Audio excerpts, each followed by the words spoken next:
Dari sudut pandangan kita kira memang dalam demokrasi apa-apa pun boleh dilakukan untuk mengambil alih kerajaan. Tetapi untuk kita menyatakan kita mempunyai cukup jumlah, kita perlu melalui proses. Prosesnya ialah saya kira melalui Dewan Rakyat, dibawa kepada usul tidak percaya. Yang kedua kena diingat, yang perlu mengumumkannya ialah ketua-ketua parti.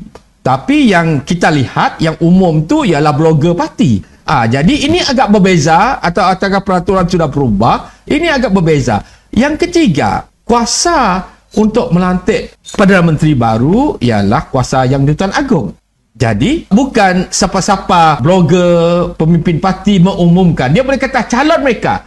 Yang keempat, dikatakan cerita langkah Dubai dan sebagainya. Ramai pelajar saya kat universiti tanya perkara ini, dia tanya siapa calonnya, tapi calonnya tak pernah diumumkan. Kita tak tahu siapa calonnya. Adakah blogger tu calonnya? Kita dah tahu. Tapi memang tak mungkin ya, dari Dewan Rakyat yang mendapat kepercayaan, yang menentukan mendapat kepercayaan itu yang di-Tuan Agong, bukannya blogger. Jadi ini 4 perkara yang asas. Yang kelima, kita lihat ada beberapa pihak yang dilihat menjadi kuasa penentu. Antaranya ialah GPS. Okey, kalau kita lihat GPS, kita lihat kenyataan Premier Sarawak. Entah berapa kali Premier Sarawak umumkan mereka menyokong kerajaan perpaduan. Dan perkara ini disokong sepenuhnya di peringkat negeri Sarawak, GPS.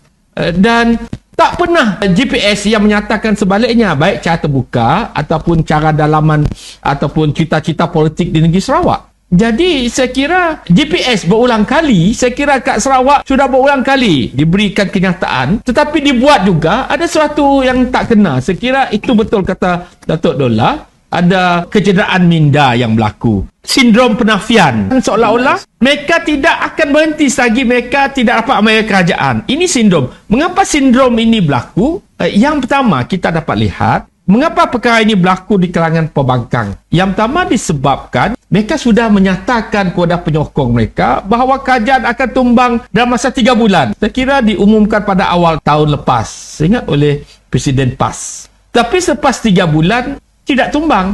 Malah saya ingat Hadi Awang menyatakan kalau kerajaan tak tumbang, dia akan bubarkan PAS. Tapi tak juga. Tapi cyber trooper kerajaan tak pula guna isu tersebut. Dia kata dia akan bubarkan PAS dan leraikan Perikatan Nasional. Selepas itu disebabkan berjanji dengan pengikut akan ambil kerajaan. Kita tahu sifat pembangkang ni, ahli parti mereka sangat walak. Dijanjikan Mei, Jun, Julai, Ogos 31, 80 Ogos, 90 Ogos.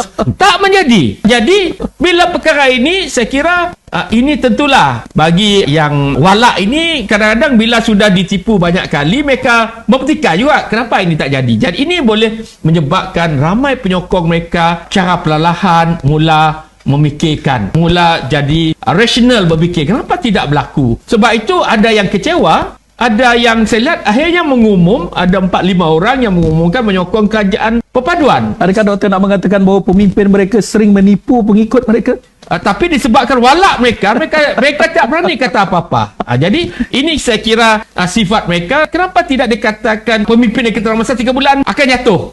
Kalau tak jatuh, dia akan bubarkan PAS. Pengikut mereka tidak pula mempertikaikan pemimpin mereka. Jadi saya kira dengan pelbagai faktor tersebut, itu mereka cara pihak pembangkang untuk memastikan momentum sokongan mereka sebagai pembangkang itu akan kekal.